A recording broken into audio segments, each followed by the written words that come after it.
less damage. And so I come in here and I go for this water mental because it's just more free experience. And so you're just going to see me hit that, and, you know, I poison it. Finally a Dryad hits it to slow it down, and then I just spam Dispel, and that gets chopped down. So DH getting very close to 6, and really in late game situations, especially with DH Panda, more than any other hero combination, getting experience and chasing that level 6 late game is just such a huge part of the game. So at this point I realize that he's going for a macro war, like a heavy macro war, and I know that I'm stuck with one base, but you know, I'm stuck with one base, but I'm not going to be able to really upkeep stack. I'm not going to be able to charge up to 80 food off one base because I know that he's just ready to push. He's you know, he's 2 screens away. His army's stationed there at a basically a fountain of healing, so I can vault.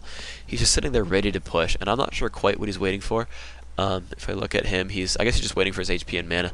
So he's going to come back in. He's got 80 food. I've got 58. I put that in a Moonwell as a way to try to heal. I run down for this healing scroll, and that's such a terrible time because he's charging in right now. But I hide behind the Ancient of Lore, and he goes for this Moonwell right away. I believe I don't even cancel it. That just dies. But here we go. I'm charging in, and I charge in again. The Dryads charge in. I dispel. I water mental. The water mental. I detonate, and I just charge in here, and I get on top of his mortars. I'm attack moving my melee army, and I'm just running the Dryads in because look what happens. He's like, oh crap, Dryads, and he knows that he can't let my Dryads get away with this, and so he pulls everything back. And because of the mechanics of his army, because the Knights are fast, and because Spellbreakers are ranged, Spellbreakers get in front. And this wasn't the intended consequence. Oh, I'm going to focus your mortars so I get your Spellbreakers in front, but it happens, and that's a micro mistake from him. And yes, getting rid of the mortars was a huge choice. I managed to dispel all the water mentals. Now I probably could have kept the Dryads away alive a little bit longer, but you know, I just needed this. So I staff, you know, one of the first bears home, and that actually, what I always do is I always take the unit out of the control group after I staff it. I always make special attention to make that happen. And so here we go. My DH is getting kind of hurt though. I'm going to be able to potion him, but you know, my Panda's staff is on cooldown still. But I can focus with Mountain King down. I know that I have his heal on cooldown. I have a lot of damage output there, but unfortunately he's still able to get rid of my hero. But I just Breath of Fire. I focus what I can. I'm able to get a lot of Knights really low, but he's able to pick off my bears just the same. And I'm really in a dangerous spot here. But I have these 2 Dryads, and they don't have mana though. But I do focus this water metal down because I do need the experience. And I knew I could probably get away with it. The Dryad kind of in a bad spot, but you know, he's again kind of forced back because his Paladin does not have cooldown. He does not have HP. So he's trying to harass now with just the Archmage, and it's going to go fairly well for him for a little while. You can see he's doing some damage. Now I'm aware of how much DPS he has. I'm aware of what I can get away with because I have these 2 armor upgrades. The bears are durable enough that I can do this kind of crap. And so my Dryad's getting kind of hurt, but I time the Dispel where the Tree of Life isn't hitting it. Then right now, I'm thirsting blood. I check items. I see he does not have healing. I have slowing. I have enough mana, haze fire, and down goes the Archmage. I actually didn't need the haze, I don't think, but either way, I wait till it's down below 300, then I dispel. That is a conscious choice that I'm trying to do very much. Is I'm waiting for the below 300 EXP grabbing dispel. That is extremely important. You should always, you know, when you're able to, just look for it. You know. I mean, you're microing 3 units versus 2 units. There's not that much going on. You know, you're off one base macro. You're just busy reviving your Demon Hunter. Just look for the last hit. Don't let your Tree of Ages, or Tree of Eternity kill it. Don't let the Ancient of Lores kill it. So again, I'm just trying to macro back to 50 as best I can. I'm really not sure how he has like 70 food yet no army. I guess it's just mostly lumber peasants or something. He's got a lot of AFK peasants, and he needs to suicide them. But he's just macroing up along the middle, whatever. Yeah, I have a dead super Demon Hunter. But anyway, this Panda basically is level 7. And one thing I do, and I don't know if this is a good choice or not, I think it is because most races will have Dispel, is I always go Drunken Brawler on 4. I only get level 1 haze. I actually have level 2 Drunken Brawler right now. And so I'm going for his Arcane Vault, and you know, I know I'm just going to go for his expansion. Actually, yeah, I'm going to leave that alone. Actually, I'm just going to go for my Panda right here. So I hit 1, there's the Breath of Fire. I get a lot of them very low, and there's one-shot kills now.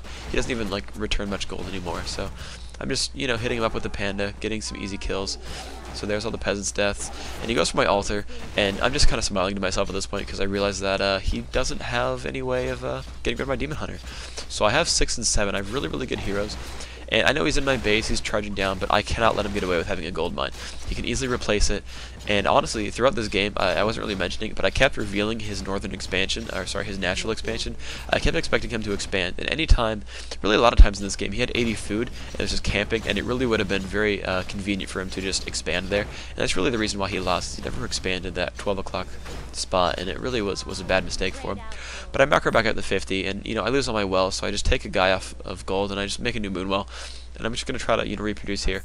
But I see his army, and I'm like, I see he has no TP, and I see he doesn't have mass teleport. I was worried about a base trade, but I realized with no mass teleport, he can't do anything. So there's a really good haze and really good fire, knocking a lot of his knights really very far down, and they're missing a lot. And so I see his Goblin Zeppelin, and I'm not really worried about it just yet. Demon Hunter does not have mana for meta, so I'm not really worried about that either yet. The Demon Hunter getting very low, so I staff him, and then I start getting his army really low, and I'm just going to keep firing when I can. Now I hear him pick up stuff with the Zeppelin, so I just go and focus the Zeppelin really quickly. Now he already had his stuff out of the Zeppelin, so it didn't make much of a difference. But I pull the DH back in. I know my mana got low, so I can staff him. I'm just knocking down all these knights way far into the red. I mana burn his MK. It was really risky. I saw he had 74, and I queued up the burn, and then I hit him for 78. So I was lucky that he didn't bolt my DH. But I managed to win this battle. And his army gets too low. He sees that I have a gold mine, and he doesn't. And I actually went on hero kills, and I went on unit kills because he has all those summons and crap. And yeah, resources, just he beat me by 4,000 wood, which isn't a very important matter. But he got me on 5,000 gold and another 3,500 on upkeep, or sorry, 4,500 on upkeep. So he really outmined me, and I think I won just somehow on efficiency. I mean, I'm trying to think of basically all that happened. He went, well, okay, here's a couple things. He went double workshop. He got a barracks and an arcane sanctum.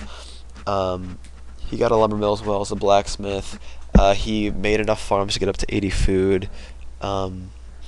He spent money on power building. He spent money on towers. Those are all things that I never spent money on. He also, I believe, he's probably spent more on peasants than I did on wisps. So, he certainly spent a bit more money on his infrastructure than I did, but he really did outmine me, and that was really apparent. He had 80 food and I had 50, but the fortunate thing for me is he didn't really have a true 80. And one thing I'm actually trying to look for in a custom map, this is kind of a random point, but it is food minus your workers. How much army do you have if you don't count peasants? And that's one of the things you should really think about in a battle when you're watching replays or whatever, is you look at how much of that 80 food is peasants, and how much of that 50 food is acolytes versus ghouls that are in battle.